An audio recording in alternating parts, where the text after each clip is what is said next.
Hello! If you're new to the channel, welcome! We got cookies, cream, pies, and everyone is nice and constantly talks about how they goon to my voice. But if you aren't new, then you know that what's been happening recently is starting to become a common pattern in the Kiwi community. And if you don't know what I'm talking about, I am of course discussing about the last video getting obliterated out of existence. Now in the past 3 months, this has already happened twice. And the first time it happened, I pointed out in a community post that it's complete bullshit and they need to get their tickets to heaven revoked. But after looking back on it and emailing them to try to understand better, I find out that it is unironically my fault. I mean, yeah, I will say that I didn't mean to break the rules and it is a very minor small mistake on my part, which I could argue that this punishment is excessive, but you know what?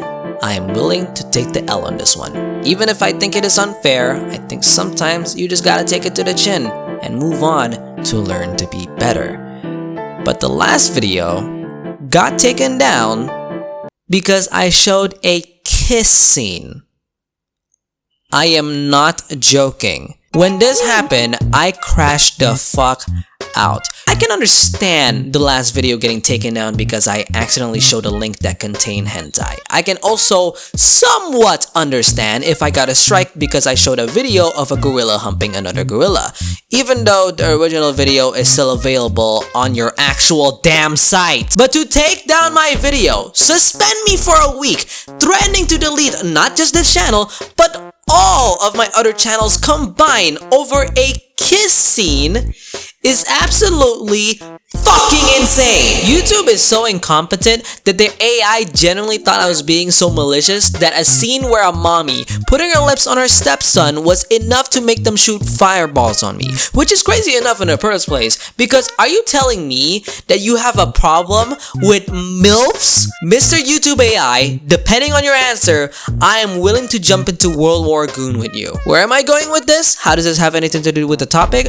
I just want to read what's in the thumb. Shut up, I'm getting to that point, just let me rant about this. So I went ballistic, talked to an actual human and said, hey man, what the fuck? And the guy, who is thankfully a human being with a working frontal lobe, said, oh, my bad, and gave my video back.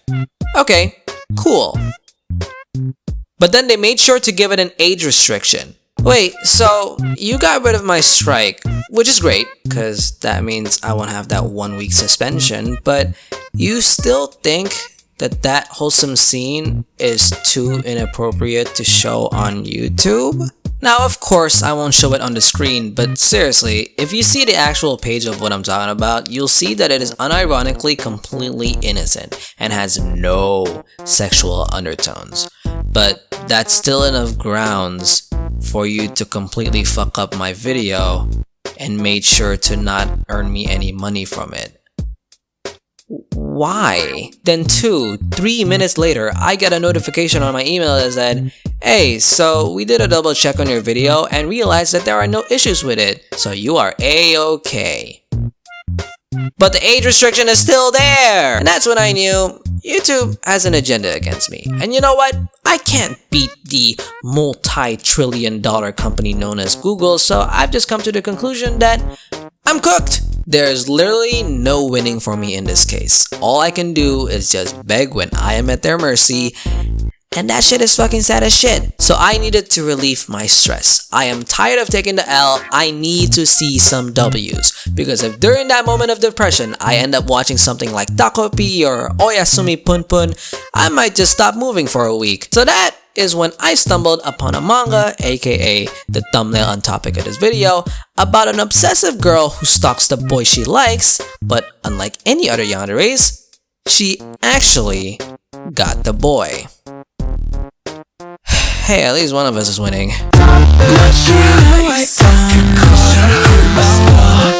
So this dude's name is Albert, and yes, whoever tries to tell you otherwise is fucking lying, because he is for some reason exploring an old abandoned building to test if there would be anything haunted. Now, off the hand, that is some white boy shit. I'm telling y'all, had he been black or brown or even Asian, this is not an activity we would be doing.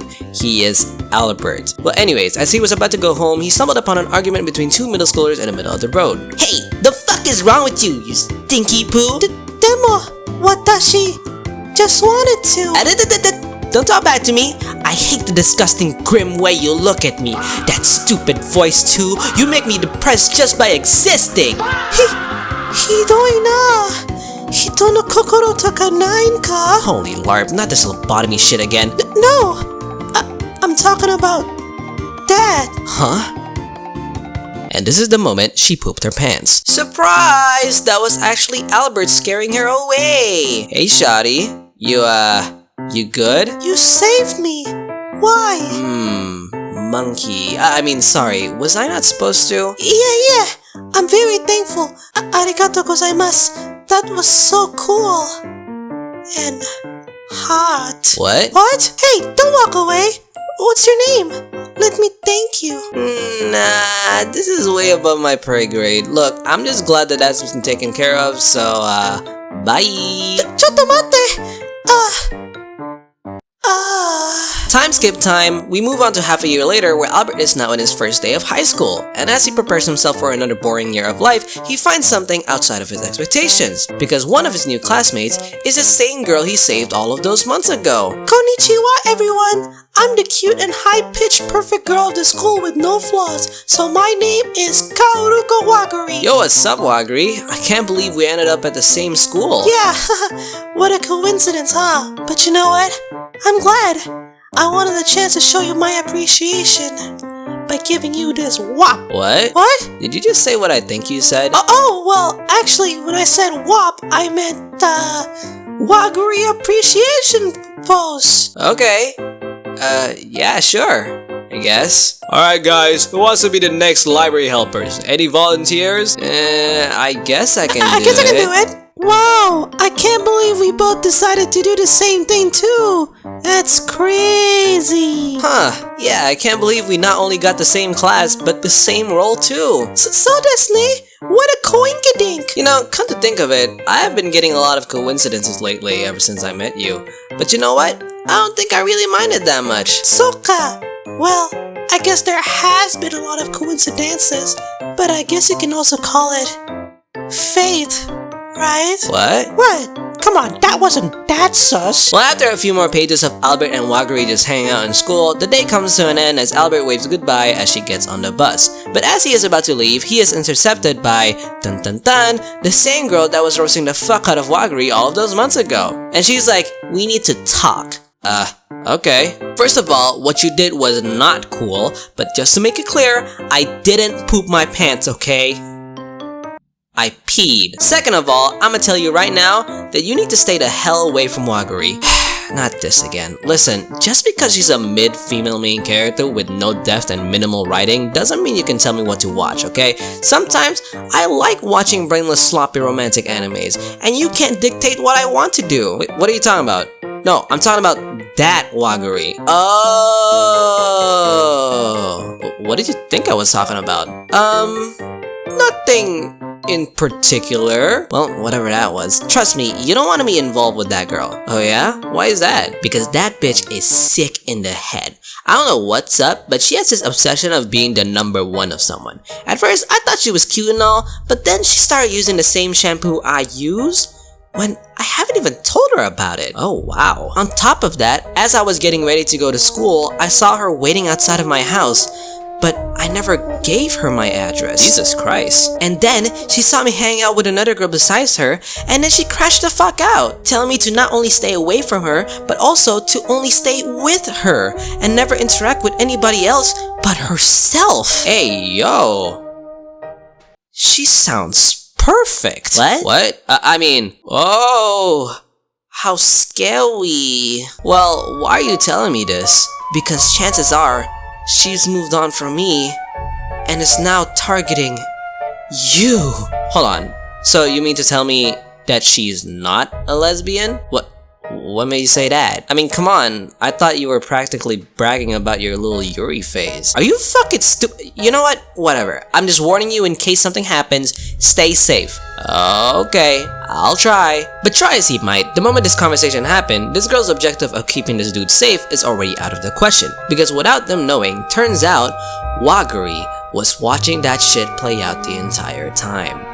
And that is pretty damn scary. So the very next day Albert comes over to school, he said, "Hey Wagari." Oh. Hey, did you go to puberty? Not really. Why? Well, I just want to talk to you for a little bit. Is that cool? Whoa! Did we just teleport? Or was the author of this manga too lazy to draw us actually walking? Stop breaking the fourth wall and just get to it already. Oh, okay. Well... I want you to step on my ass! What? What? Oh, sorry, that was a mental typo. What I really meant was, I like you and shit, so let's go out. Whatever, same thing. Yeah, I get that, but... Huh? Let's rewind time for a little bit, shall we? Alright people, let's do this one last time. You see, while Wagri herself is unhinged, we can actually say the same thing to Albert as well. And millions of other white boys if we're being honest. But his issues stem deep, dating back to when he was a young child who got dropped on a head. He fell off a balcony while his mother wasn't looking and by some miracle survived. However, it killed a lot of his emotions as it turned him into an adrenaline junkie. Now he only feels alive when he is either watching horror movies, wanting to get his heart pumping, or if he is getting his shit scared out of. And that last reasoning is basically why he decided to date Wagari. I made that joke that he found her perfect during the warning scene, but I actually wasn't, because that shit actually turned him on. So when he saw the opportunity to date a girl who can get him excited by feeling the dangers of risking his entire life, he thought, I'm locking the fuck in. And not gonna lie, this is honestly the best case scenario for him. Because the only other main character I know who got this treatment was the one from that old manhwa bastard, and let's just say that they are... pretty different. Now I can already smell the comment section from miles away. No, it should have been me, not him. Well, before you make those comments, let me describe and give a little snippet to how toxic this entire shit is. So once that confession took place, they obviously decided to start dating. The very next day, as Albert walks out the door to go to school, she is casually just waiting for him to come out of his house. Even though he hasn't told her where he lived. But okay, we knew she's done things like that before, but then he asked, wait, so how'd you know when I was gonna come out? Oh, I just guessed it.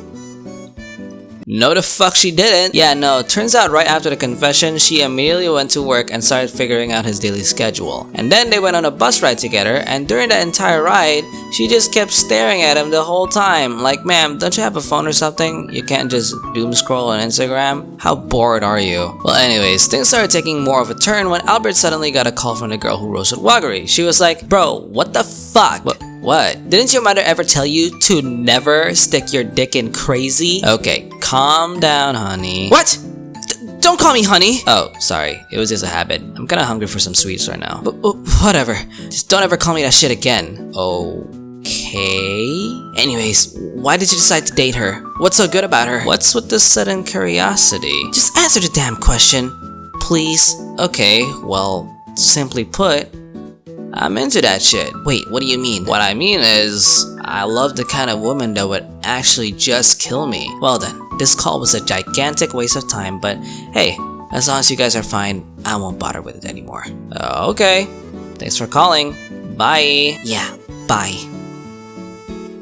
Yeah, that bitch is definitely being held at gunpoint. So Albert knew something was off the moment this girl started freaking out over something mundane. Then he also noticed that she started asking questions about why he liked her, almost as if trying to pry on some love talk. And also, continued with other factors, he came to the conclusion that Wagari was forcing her to make that call in the first place, which ended up being true. I'm gonna give one last example to really hit home on how crazy this bitch is. So this is the little third chapter of the series, so you can tell that they're doing a speed run to really let you know how much of a red flag this bitch is. And the topic today is home date! Wow! That's an event that I have never had in my life, I think. Don't worry though, I'm not jealous at all. But this happened because Wagari asked for it, and Albert, being the adrenaline junkie that he is, wanted to see what she would do. So they go to his room and she's like, wow!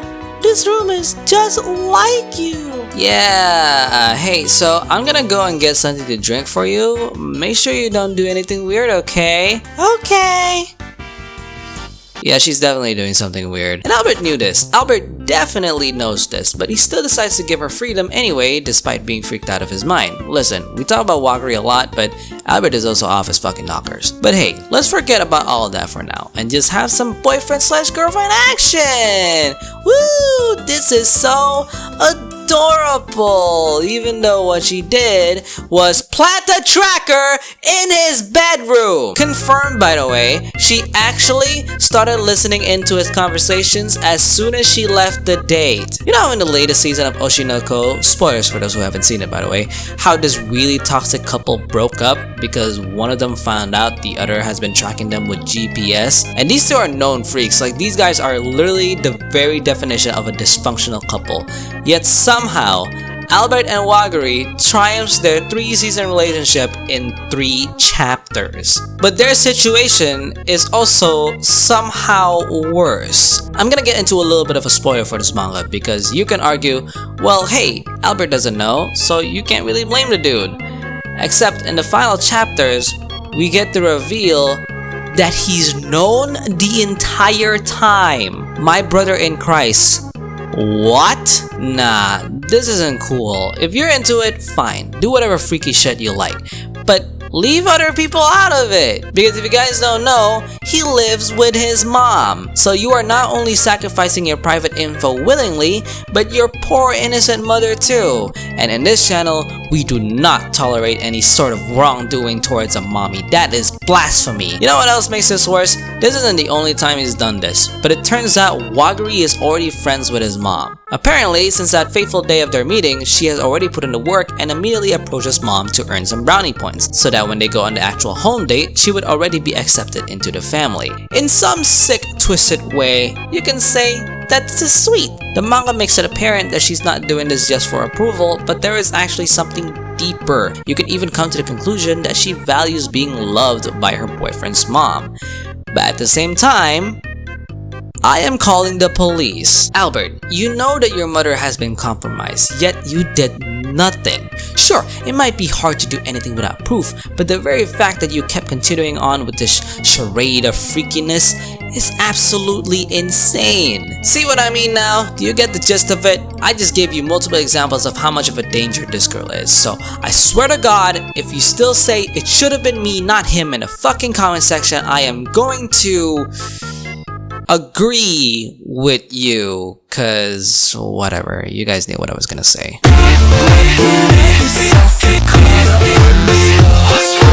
Unlike my other videos, this is one of the rarer occasions where I am not going to reveal too much about the plot while still doing my best to review the manga as a whole. More often than not, I either dive deep into spoilers or I just straight up talk about the entire thing. But in this case, I think I've done a good enough job selling it while keeping you on your toes on what to expect. This series is already finished with 27 chapters, and I think it is a very solid, concise story involving 2 unhinged lunatics in a romantical setting. It does a good job creating the characters in the story, and I think that is the most important part about the entire thing. Because around the middle parts of the story, I gotta say that it definitely dulled down. It is very much a short story, yet I found it challenging to finish because it felt like the manga didn't really know what to do with the story. Damn, I said story a lot there. It felt like once you got the idea of how this dynamic works, the author just kinda drew a blank on how to progress the plot into a different stage. And what you got was a boring story, but at the very least, it had characters that you care about, and the occasional unimportant side characters that can give you a good chuckle. I'm talking about this guy. He's really funny. But when the plot does get into their turning point, the entire series switches the fuck up. And I don't mean it like Madoka Magica, which starts out as a cute, innocent anime about magical girls until one of them gets their fucking head chopped off. But I mean it in a way where you didn't think it would get this way when you first started reading it. But when it does happen, it felt very natural. It's a very interesting turn that I didn't think would become so important that it ended up being the main conflict of the entire series. I'ma do a little lore drop. A lot of times I name these main characters Albert because they are either unimportant or only serves as a lens for the readers to self-insert themselves into the story. Not all though. Sometimes I just name it Albert because it's kind of funny. But when this turning point started, this guy easily becomes the most interesting character in the entire series. You and I may have came here to see how crazy the female lead is, but let me tell ya, sometimes I am more creeped out by Albert that it makes Wagari looks fucking sane. Yeah, the Yandere of the story gets out crazied by the victim of obsession. And I don't think I've seen anything quite like it. And for that, I have to say that this manga definitely subverted my expectations. I came in here just to see some easy story about a yandere girl getting the W by bagging the actual boyfriend, but along the way, I got blindsided by how interesting the story becomes and how invested I got into the actual manga. Although there are definitely flaws, like some chunks being very uninteresting or the ending being a little lacking because it felt like it could have been more fleshed out had it been given 2 to 3 more chapters, but overall, I still really enjoyed this manga. So I am going to give My Girlfriend Gives Me Goosebumps a good score of 7.5 out of 10. Before we end this video, shout out to N-Queen! This guy slash gal made me laugh the most out of everyone in my last stream, and even though I could have given him anything, including a sloppy doppy gawk gawk 3000, all they wanted was a shout out. Aren't they so humble? But yeah, go out and check out my Patreon where I drop uncensored versions of my videos. The second channel is also going strong with me streaming once or twice every week, so go and subscribe to that. I also have a new Instagram account where I upload short/reels of those stream highlights. But if you're not into that and you just want to see all of the things that Kiwi is talking about, my other Instagram and Twitter account is available too. Okay, I don't have anything else to say. See you later. Bye-bye.